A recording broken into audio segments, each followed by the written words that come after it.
Okay, this chapel or the Church of Assumption was actually, should I say, rededicated into a church as early as 1958. There was a grand procession, and I think the Vicar General represented the bishop. And then it was a very great procession into the sea, where you had the statue of Our Lady going to the sea, and if I'm not mistaken, according to the article, it was Father Pintado who initiated that in 1958. One of the very grand procession to the sea.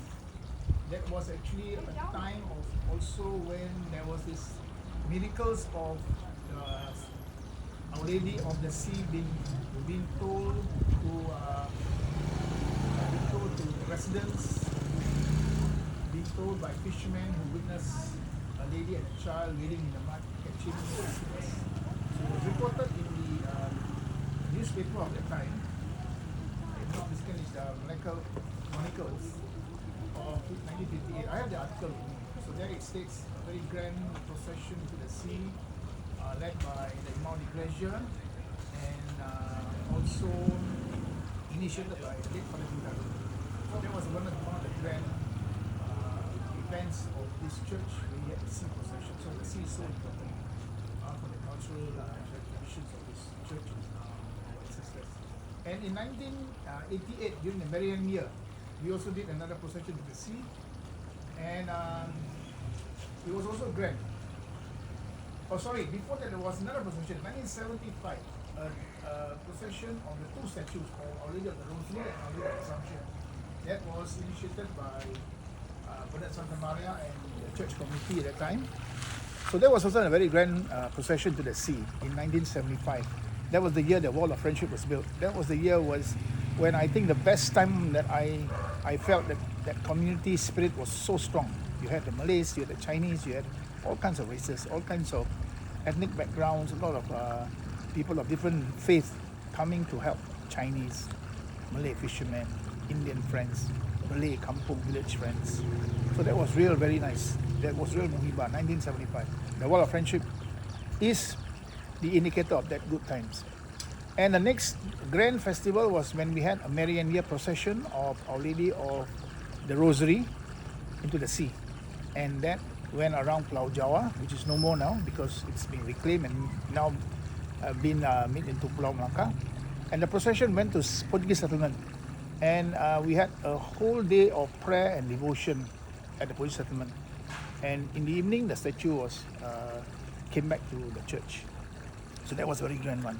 Another one after 1988 was, if I'm not mistaken, in 1990. We had another grand celebration, but this time Our Lady did not go by boat, but it went by four-wheel. Same to Portuguese settlement, and we had a very grand celebration. The church was well decorated, and the community spirit was still very strong. It is only when reclamation took its toll, when people started to move out of the village, when the sea was no more, then that community spirit slowly disappeared, slowly dwindled, not disappeared, dwindled.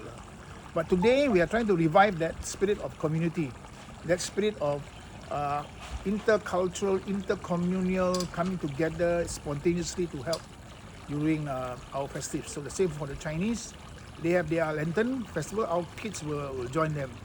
So same like when we have our procession, Chinese kids are led by their parents, will follow the procession, or at least they will soldier in front of the statue. And you will witness this tomorrow, because a few of my Chinese friends in the village has already said that they will attend the mass at 6 o'clock, and hopefully they want to follow the procession. So, like I said, this procession or this piece of Our Lady of Assumption is special in this church because, like I said, we use sugarcane to decorate the church. And then this year we are not only using sugarcane to decorate the church, we are also going to do the arch in front of the church, made of bamboo poles tied with wild ferns, what we call arco. Okay, so that is also something that is very traditional, and we want to try and bring this tradition back to create this spirit of community back into Praya Lane, because this Praya Lane need, I think, a bit more, should I say, respect. When I was growing up, this was the vibrant place. Parish place like Father Creed very like Father Sendim, Father Pintaro said, this is the community that has always got something going on, which is now very difficult to find.